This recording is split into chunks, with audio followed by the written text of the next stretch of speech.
last topic, we saw that we want to help our physical and spiritual children learn to explain and help others understand why it's important for them to continue to grow in their understanding of the Lord. This is a key for individuals to become healthy Christians who are able to help others. In this topic, we will see that the Lord protected Jacob from Laban when Laban followed Jacob as he fled from Haran.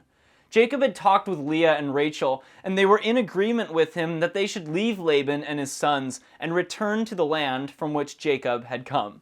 Genesis 31:17-21 says, "Then Jacob arose and set his sons and his wives on camels, and he carried away all his livestock and all his possessions which he had gained, his acquired livestock which he had gained in Padan Aram, to go to his father Isaac in the land of Canaan."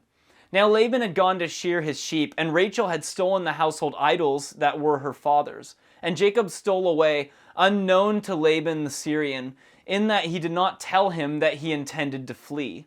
So he fled with all that he had. He arose and crossed the river and headed toward the mountains of Gilead. Here we see how the family of Jacob traveled as they began their trip to the land of Canaan. We read that Jacob provided camels for his wives and sons to ride as they traveled. This was the common form of travel in that area throughout most of the history. Since Jacob was not going to return to the city of Haran, it was necessary for Jacob and his family to take everything with them. This included all the sheep, cattle, and other animals Jacob had gained during the 20 years Jacob had lived in Haran. The Lord had greatly blessed Jacob in spite of the fact that Laban had changed his wages 10 times in order to try and cheat Jacob out of the things the Lord chose to provide for him. Jacob and his family left the area of Padan Aram and began their return to the land of Canaan, where Isaac, the father of Jacob, still lived. At the time Jacob left, Laban had gone to shear the wool from his sheep. This meant that it was during the spring months, as that was the normal time to shear the wool of sheep. However, Rachel had done something Jacob did not know about. She had stolen the household idols that belonged to her father. We see in the last topic that both Rachel and Leah were learning to follow the Lord. However, we see here that Rachel had not yet turned from the family idols. When people have grown up worshiping idols, it's important to help them turn from idols as well as turn to the Lord. 1 Thessalonians 1:9 says, "For they themselves declare concerning us what manner of entry we had to you, and how you turned to God from idols to serve the living and true God." This verse shows us that people who make a true decision to follow the Lord are shown by God the importance of turning from idols as well as turning to God.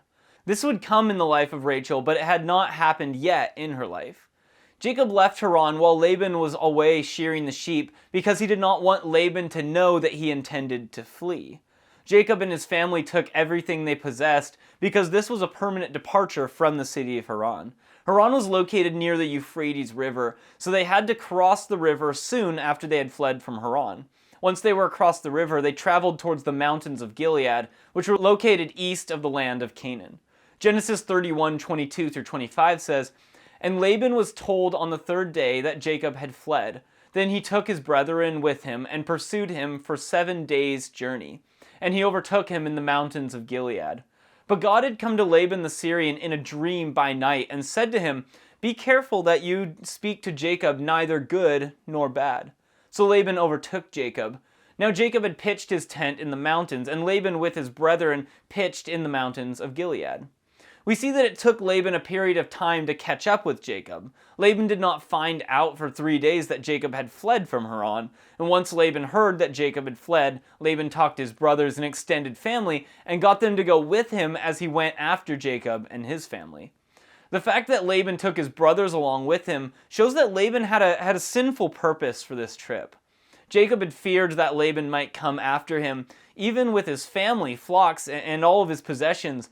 Jacob and the entire family had traveled very quickly so that they could escape from Laban. As a result, it took Laban 7 days to catch up with Jacob. The fact that Jacob had already reached the mountains of Gilead shows that they had traveled quite a distance during those days. However, the Lord was the one who stopped Laban from doing anything evil to Jacob and his family. God gave Laban a dream during the night while he was sleeping, and in that dream the Lord warned Laban not to speak to Jacob anything good or bad. By this warning, the Lord made it clear to Laban that he was not to say or do anything evil to Jacob or any of those who were with him.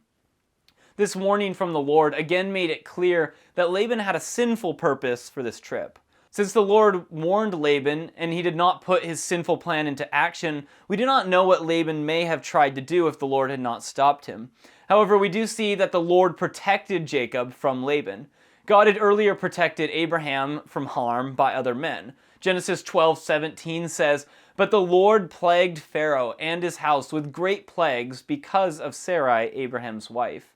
Then in Genesis 20 verse 3, God gave Abimelech a dream to protect Abraham again. Genesis 20 verse 3 says, "But God came to Abimelech in a dream by night and said to him, 'Indeed you are a dead man because of the woman whom you have taken, for she is a man's wife.'" Here God protected Jacob in the same way. Jacob had pitched his tent, had stopped for the night in the mountains of Gilead. This was the place where Laban finally caught up with Jacob and his family. God had warned Laban not to say or do anything good or bad to Jacob. Laban had to give a reason why he had pursued Jacob when he caught up with him in the mountains of Gilead. As a result, Genesis 31:26-29 says, "And Laban said to Jacob, 'What have you done, that you have stolen away unknown to me, and carried away my daughters like captives, taken with the sword? Why did you flee away secretly, and steal away from me, and not tell me? For I might have sent you away with joy and songs, with timbrel and harp. And you did not allow me to kiss my sons and my daughters. Now you have done foolishly in so doing. It is in my power to do you harm, but the God of your father spoke to me last night, saying, Be careful that you speak to Jacob neither good nor bad.'" Here we see that Laban gave his excuse for following Jacob. Laban began his excuse by asking Jacob why he had left without letting Laban know that he was leaving. He said that Jacob had taken away his daughters like captives, taken away with a sword. He did not know that Jacob had talked with Leah and Rachel, and that they had both agreed with Jacob that they needed to leave. Laban gave no thought to the way he had treated his daughters. Genesis 31:14-15 says, "Then Rachel and Leah answered and said to him, 'Is there still any portion or inheritance for us in our father's house? Are we not considered strangers by him? For he has sold us and also completely consumed our money.'" From these words of his daughters, we see that they felt like their father had mistreated them, because he did not give them any inheritance. He had treated them like strangers. He had sold them to Jacob for 14 years of work, and then had not shared anything with them, even though the Lord had blessed Laban greatly during those 14 years. Laban had no idea they felt rejected by what he had done, because he was only thinking of himself.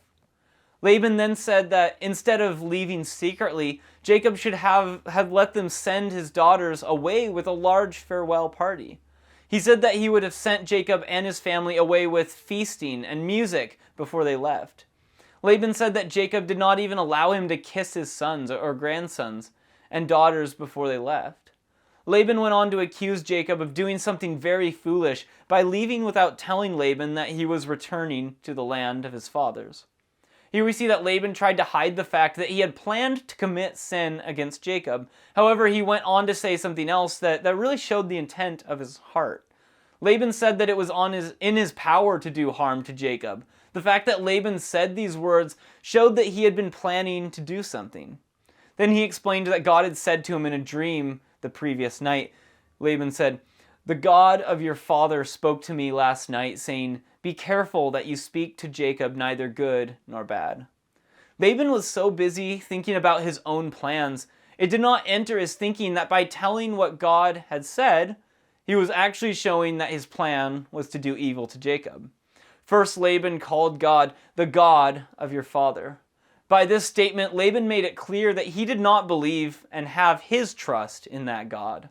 In fact, we will see in the next topic that Laban was really upset about losing his idols because they were the gods on which he depended rather than the true and living God.